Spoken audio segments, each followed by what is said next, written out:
Bienvenidos a uno de los tantos filósofos que nos regalan la profundidad de sus análisis.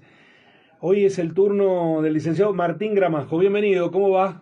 ¿Cómo anda, Guillermo? Buen Bien, día. muy bien, muy bien. Bueno, el título de su columna de hoy, Fe y razón. bueno, vamos hacia ello. Los días lo ameritan, ¿no? Obviamente. Los días lo Sí. ameritan, así que escuchamos con Iba a atención. decir otra cosa, pero como los días lo meritan, tuvimos que cambiar un poco. Está Así bien, que, está bien, está bien. bueno, vamos a ver si nos Yo sale. no, yo en ese sentido tenemos un debate porque es muy difícil entrar en una discusión pública o en un diálogo de partes cuando hay sectores que no convienen las herramientas, ¿no? Porque generalmente lo que nos esclarece es ir en busca de la razón, no de la fe, ¿no? Y hoy unos intentamos discutir con peras y los otros te responden con manzanas. Sí, Entonces sí. se aborta rápidamente el diálogo, ¿no? Sí. Y ahí hay una lucha entre la razón y la emoción. Yo creo que la fe es una articulación superior a la emoción, ¿no? Sí. Materializada en algo. Por eso es interesante que haya elegido el tema, Martín. Bueno, vamos a ver. eh, empiezo, digamos, y Sí, cualquier cosa. por supuesto, no tiene Lo que dar vamos ninguna charlando. explicación. Hablar de fe desde la filosofía siempre fue una tarea compleja y contradictoria. Por momentos la filosofía ha intentado tapar esta dimensión humana, algunas veces con más éxito, otras con menos, pero siempre se ha encontrado con una profunda tensión y disputa constante. Desde la Edad Media y con el auge y el fortalecimiento del cristianismo, y aunque a decir verdad es posible rastrearlo más allá del cristianismo, hubo un predominio de la fe para explicar a través de un ser trascendente o varios seres trascendentes cómo este mundo que nos rodea y que a diario nos deja perplejos. Uno de los primeros herejes que comenzó a subvertir esta situación fue ni más ni menos que Santo Tomás. Tomás, si bien entendía que la primacía del conocimiento recaía en la fe, también afirmó que Dios en su infinita bondad creó al ser humano y le otorgó inteligencia no para que su uso sucumbiera al pecado, sino que para que pudiera descubrir las maravillas creadas por sí mismo. Dice Santo Tomás que Dios crea el mundo de forma perfecta, lo sostiene en su existencia y nos da la posibilidad de contemplar y descubrir el orden de su creación. Es interesante porque cuando Santo Tomás habla de razón, usa el mismo verbo que utilizan los albañiles cuando querían ampliar una habitación. Esto implica que para el pensador de Aquino no hay contradicción de razón, sino que la razón amplía lo que es posible conocer a partir de la fe. Esta posición fue tremendamente revolucionaria y dio una apertura a lo racional sin precedentes, a tal punto que para el mundo escolástico y medieval todo era prácticamente susceptible de un análisis racional. De este auge de la racionalidad podemos encontrar quizás el germen de las futuras revoluciones científicas que paradójicamente fueron las que sepultaron a la propia religión. Y así fue que desde la modernidad la fe y la razón volvieron a tensionarse, pero ahora a partir de una preponderancia de la razón. De todos modos, lo que queda claro, que ya sea para asumirlo, sea para criticarla, la existencia de la fe pone en manifiesto el límite de nuestra condición de seres finitos y es decir, en nuestra existencia hay misterios, milagros, cuestiones que no se pueden explicar y que probablemente nunca se lo puedan hacer. De hecho, a decir la verdad, no estoy tan seguro de que todo se va a explicar. Pero lo que sí parece cierto es que la idea de que la razón por sí sola puede llegar a comprender todo no alcanza y por lo tanto quedan cuestiones afuera. Ahora, ¿por qué hago esta extensa introducción? Y no es porque me he vuelto creyente o estoy promocionando alguna nueva religión, sino porque el tema de agenda de las últimas semanas, parece un poco lejos ya, pero fue la muerte de un hombre que encarnó el misterio de la fe en una de las religiones más importantes de nuestro planeta. Bueno, obviamente el Papa Francisco. Y la pregunta que se me vino desde entonces, ¿se puede hablar del Papa Francisco desde la filosofía? ¿Puede ser este intento algo positivo? Y la verdad que por lo que dije anteriormente, probablemente la respuesta sea que no, sobre todo si no queremos meternos en problemas ni con la fe ni con la razón. Pero bueno, acá estamos en un intento por ahí un poco irreverente y quizás también innecesario de filosofar con Francisco desde Francisco. Quizá este sea su primer milagro, que en así son las ideas, hablemos de él, Y el uso de la palabra milagro no nos parece exagerado, no porque esto suponga la existencia de una conversión o de una sanación inexplicable, Dios no lo permita. Hablamos de milagro porque etimológicamente el concepto refiere a todo suceso que se produce fuera del orden de lo natural, de lo que se esperaba. Y sin duda alguna, hace 13 años, y a razón de verdad ni siquiera hace 2 semanas, podría haber contemplado como posible compartir con ustedes estas palabras. Como se puede prever, el tema es relevante, tan relevante que quizás por primera vez en la historia hemos visto que muchos ateos y no creyentes ponerse triste o preocuparse por la partida de un papa, otro milagro quizás de Francisco. Y la filosofía, que se aprecia como tal, tiene la necesidad y la responsabilidad de pensar su tiempo, y nuestro tiempo está asignado por la muerte de este personaje. Pero ¿qué continuidad podemos encontrar entre la filosofía y el papa argentino?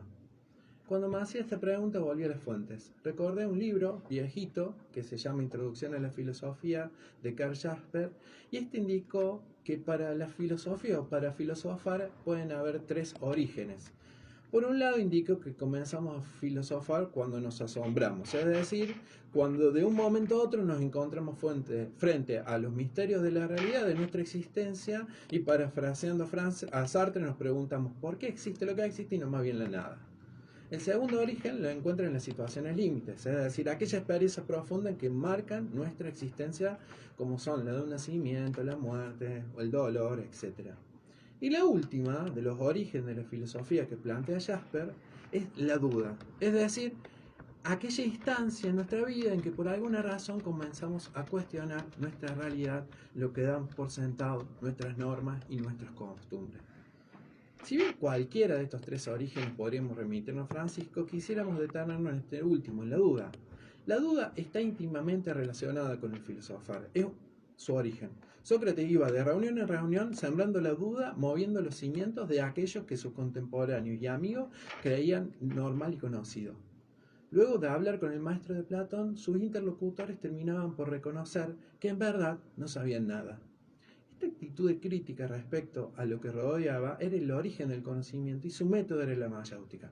A partir del diálogo de la pregunta incisiva, Sócrates intentaba romper con el conocimiento previo para dar luz a uno nuevo y de este modo acercarse a la verdad. Esta actitud obviamente hizo que fuera juzgado por el poder de turno, puesto que corrompía a la juventud y no honraba a los verdaderos dioses. Es muy forzado pensar que esta misma actitud es la que promovió el Papa Francisco. ¿No fue Francisco quien desde una silla que representa el poder más concentrado y tradicional constantemente ponía en duda muchas cosas que parecían inamovibles? ¿No sufrió el Papa el escarnio y persecución de quienes defienden nuestros dioses contemporáneos? Francisco interpeló el mundo, y esta actitud crítica quedó inmortalizada en una frase que dio el año pasado al comienzo de su papado. En Río de Janeiro, frente a miles y miles de jóvenes de todo el mundo, y en plena consonancia con sus raíces bien argentinas, los miró y les dijo: hagan lío. Reflexionemos bien de nuevo este hecho que ahora pareciera tener otro sentido. El Papa, el referente y el jefe de una de las instituciones más conservadoras del mundo, les dice a los jóvenes que salgan y que hagan lío. No se me ocurre otra imagen más extraña y contradictoria, pero Francisco, sin renegar de su rol, sin renegar de la institución que representó, corre el límite de lo que se espera y produce una novedad. Reconoce que el mundo es injusto, que existen miles de injusticias y que el ser humano debe actuar y no debe quedarse callado ante tal eventualidad.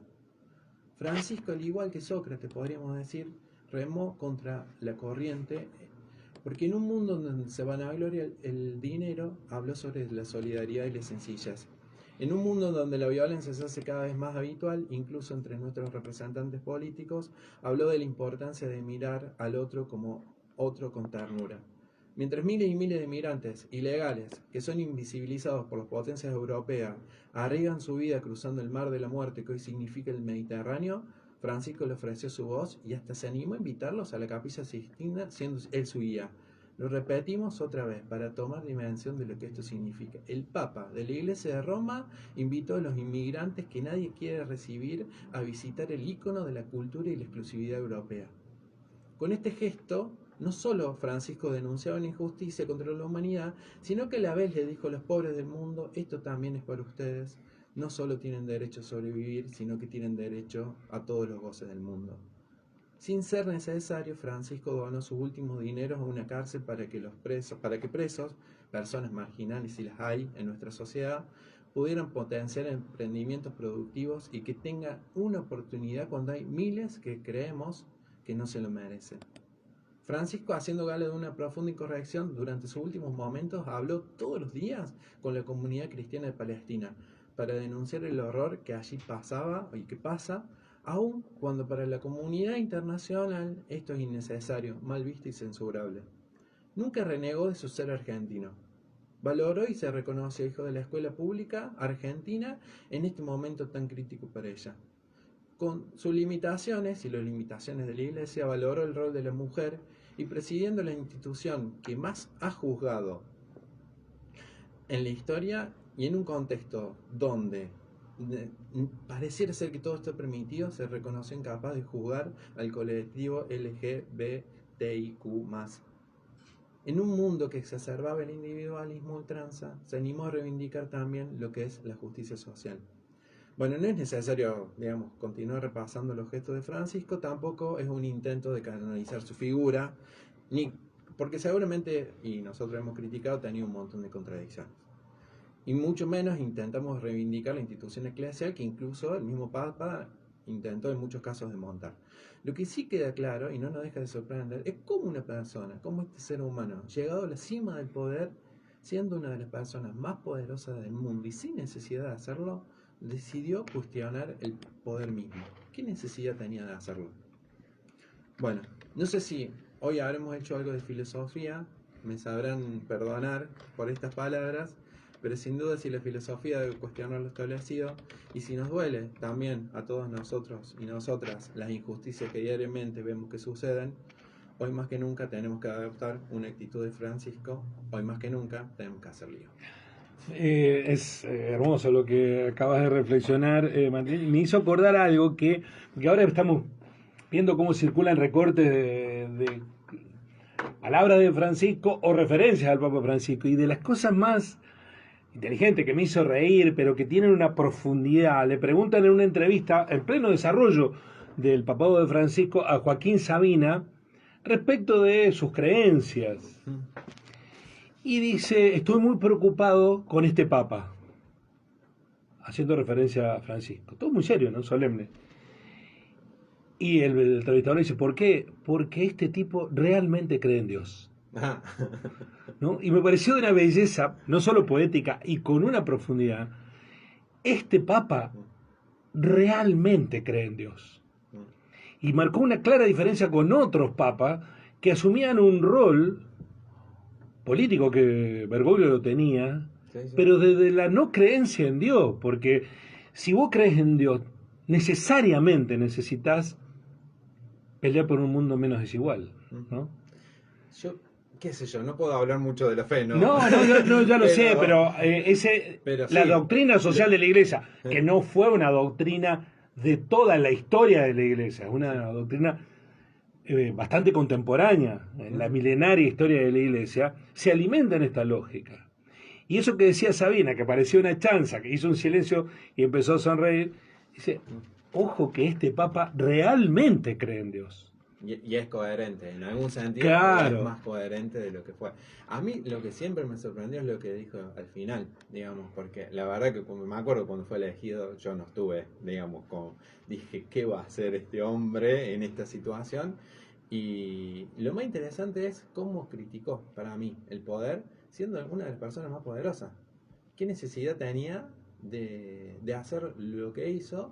Y de ponerse, y en ese sentido, bueno, hoy escuchaba los programas tuyos y vengo siguiendo todo lo que es, cuántos dirigentes nuestros que tienen la responsabilidad, digamos, de estar al frente, de criticar y justamente hacer lío, no lo están haciendo, y este tipo que es al frente de una de las instituciones más conservadoras, lo hizo.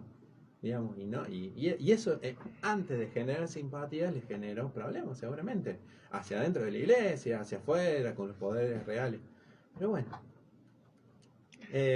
no razón y fe. Muchísimas gracias, Martín, hasta la próxima. Así son las ideas y las reflexiones del licenciado Martín Gramado.